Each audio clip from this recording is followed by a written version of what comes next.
네, 안녕하십니까. 더불어민주당 박성준 대변인입니다. 브리핑하겠습니다. 윤석열 대통령은 총선 민의에 국정기조 대전환으로 답해야 합니다. 내일 윤석열 정부 출범 2년 만에 첫 영수회담이 열립니다.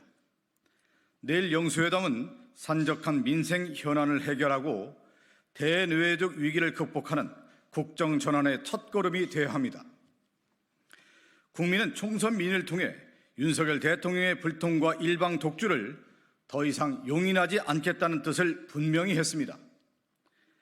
또한 국회를 통과한 민생 법안의 거부권을 남발하고 야당과 언론을 탄압하고 민주주의를 훼손하는 데만 몰두했던 윤석열 정권을 심판했습니다.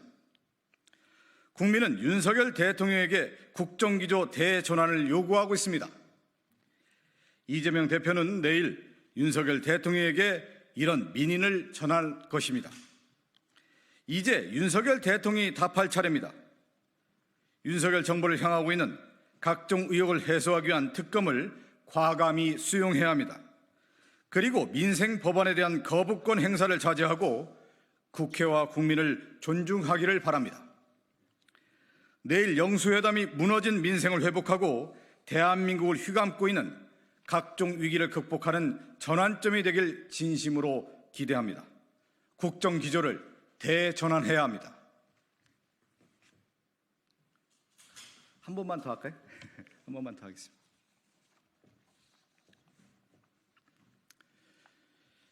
네, 더불어민주당 박성준 대변인입니다. 브리핑하겠습니다. 윤석열 대통령은 총선 민의에 국정기조 대전환으로 답해야 합니다. 내일 윤석열 정부 출범 2년 만에 첫 영수회담이 열립니다. 내일 영수회담은 산적한 민생 현안을 해결하고 대내외적 위기를 극복하는 국정전환의 첫걸음이 되어야 합니다. 국민은 총선 민의를 통해 윤석열 대통령의 불통과 일방 독주를 더 이상 용인하지 않겠다는 뜻을 분명히 했습니다. 또한 국회를 통과한 민생 법안에 거부권을 남발하고 야당과 언론을 탄압하고 민주주의를 훼손하는 데만 몰두했던 윤석열 정권을 심판했습니다. 국민은 윤석열 대통령에게 국정기조 대전환을 요구하고 있습니다. 이재명 대표는 내일 윤석열 대통령에게 이런 민의를 전할 것입니다. 이제 윤석열 대통령이 답할 차례입니다. 윤석열 정부를 향하고 있는 각종 의혹을 해소하기 위한 특검을 과감히 수용해야 합니다. 그리고 민생 법안에 대한 거부권 행사를 자제하고 국회와 국민을 존중하기를 바랍니다. 내일 영수회담이 무너진 민생을 회복하고 대한민국을 휘감고 있는 각종 위기를 극복하는 전환점이 되길 진심으로 기대합니다. 국정기조를 대전환해야 합니다. 감사합니다.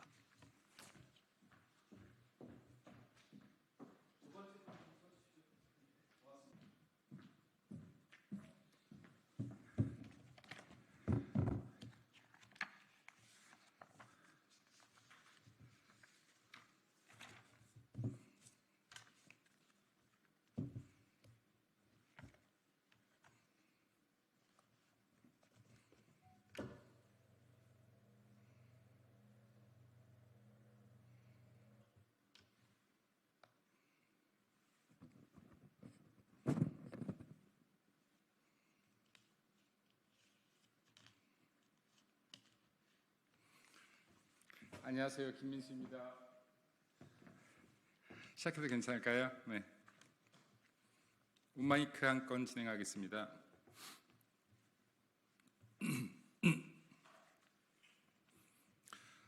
민주당의 총선 승리, 21대 국회의 재연 드라마의 시작입니다.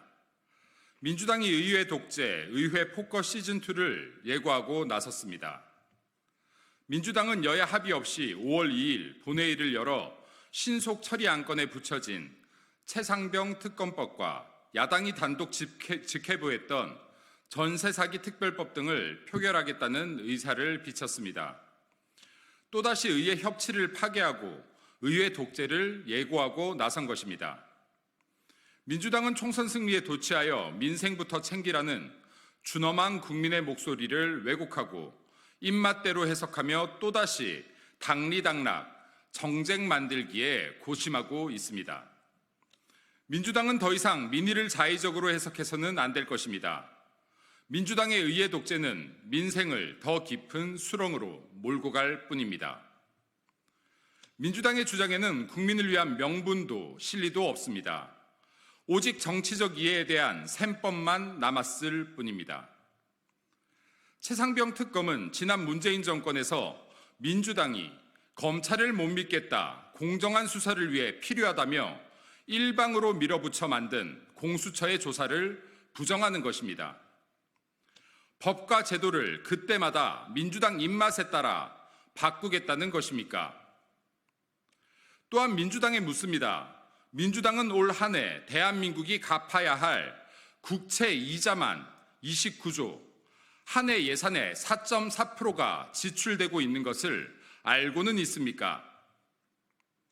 민주당이 주장하는 현금 살포와 전세 사기 특별법, 양곡 관리법 모두 한치만 더 들여다보면 미래 세대의 주머니를 강탈하겠다는 것입니다.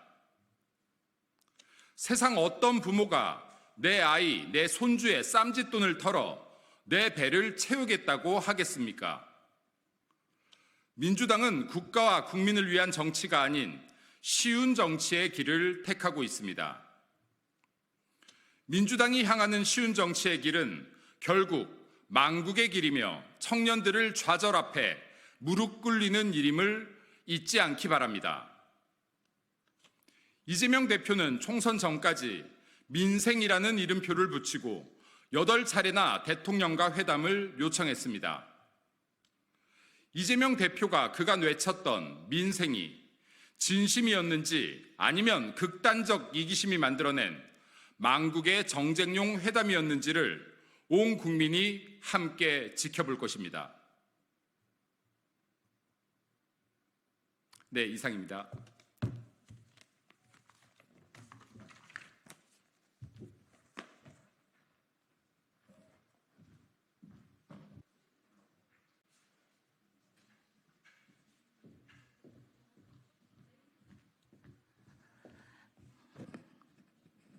안녕하십니까. 조국혁신당 대변인 김보엽입니다. 오늘은 서울 사회서비스원 폐지하려는 국민의힘 4.16 총선 민심 외면하는가라는 제목으로 조국혁신당의 당선인 및 당직자들이 기자회견을 하도록 하겠습니다.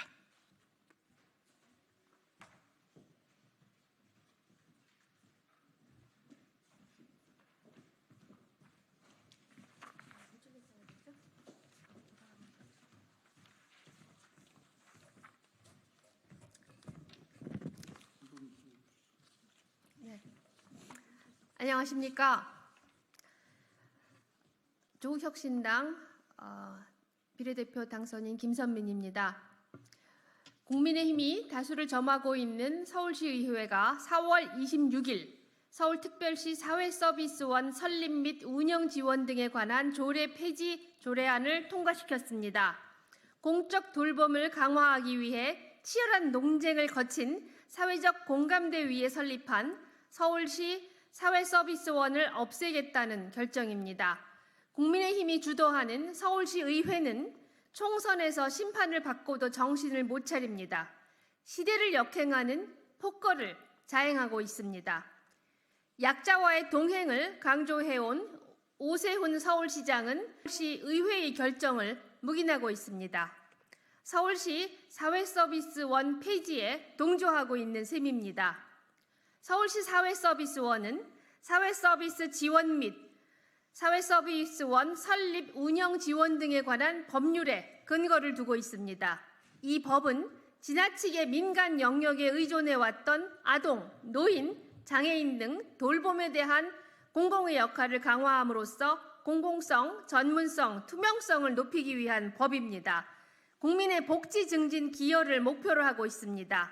이를 위해 각 지방자치단체가 사회서비스원을 설립하고 그 운영을 지원하도록 했습니다. 따라서 이번 서울시 의회의 결정은 사회서비스원법의 취지를 정면으로 부정하는 것입니다. 보건복지부의 2019년 발표를 보겠습니다. 국립공공기관이 직접 돌봄 서비스를 제공하는 비율은 1%로 되지 않습니다. 0.4% 정도입니다. 복지 선진국인 스웨덴의 경우 72%입니다. 대한민국과 인구 구조 변화와 복지제도 발전이 유사한 일본도 24%입니다. 그에 비하면 한국의 공공돌봄 비중은 복지 선진국은 물론 주변국과 비교하기도 창피할 정도로 낮습니다. 그런데 서울시 의회는 속도를 내어 쫓아가기도 모자랄 판에 겨우 시작한 공공돌봄마저 없애려 합니다. 그래서 시대착오라는 것입니다.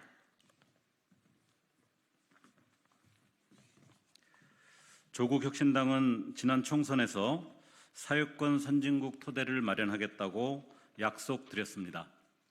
사회권이란 국민이 국가에 최소한의 인간다운 삶을 보장하라고 요구할 수 있는 권리를 말합니다. 주거권, 보육권, 교육권 등이 대표적입니다. 돌봄도 포함됩니다. 국민은 정부에 공공돌봄을 요구할 수 있습니다. 모든 시민과 주민이 국가와 지방자치단체의 돌봄 서비스를 받기 위해서는 일정 수준 이상의 공공서비스기관이 반드시 필요합니다. 서울시 의회는 사회서비스원 조례를 폐지하면서 방만 경영과 공공성 부족을 문제 삼았습니다. 돌봄 서비스마저 오로지 숫자로만 보려는 비뚤어진 시각입니다. 잘못된 주장입니다. 서울시 사회서비스원은 돌봄 종사자의 처우와 일자리를 안정적으로 제공하면서 사회 서비스의 질을 높여왔습니다. 돌봄 종사자의 처우가 나아져야 돌봄의 질이 높아지는 건 당연한 이치입니다.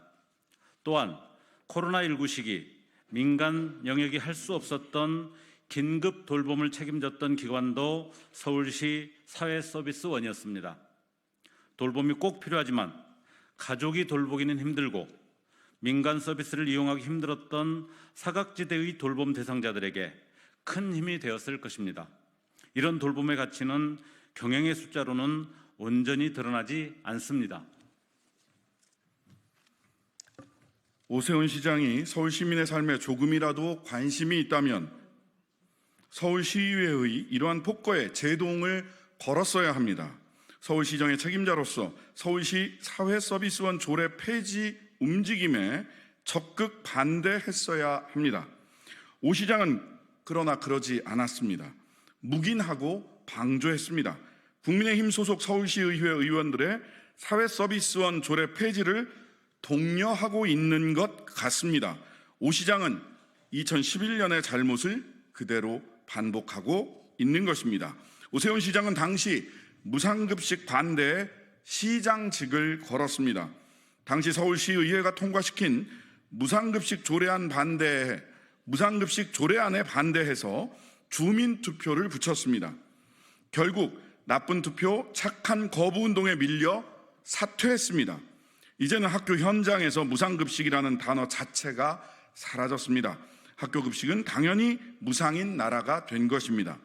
하지만 2011년 오 시장의 오만과 독선에 우리 사회는 큰 진통을 겪어야만 했습니다. 오세훈 시장은 당시 저지른 과오로는 성에 차지 않습니까? 이제는 공공돌봄의 싹을 자르려는 겁니까? 막 걸음마를 뗀 사회서비스원을 폐지해 도대체 무엇을 얻으려고 하는 것입니까? 오 시장은 지금이라도 서울시의회 사회서비스원 조례 폐지에 반대해야 합니다. 2011년 서울시의회의 무상급식 조례안에 반대해 공포를 거부하고 법원에 무효 소송을 제기했던 것처럼 공공돌봄을 지키기 위해 맨 앞에 나서기 바랍니다. 그렇지 않을 경우 국민과 서울 시민들은 사회서비스원 폐지 책임을 결국 오 시장에게 물을 수밖에 없을 겁니다.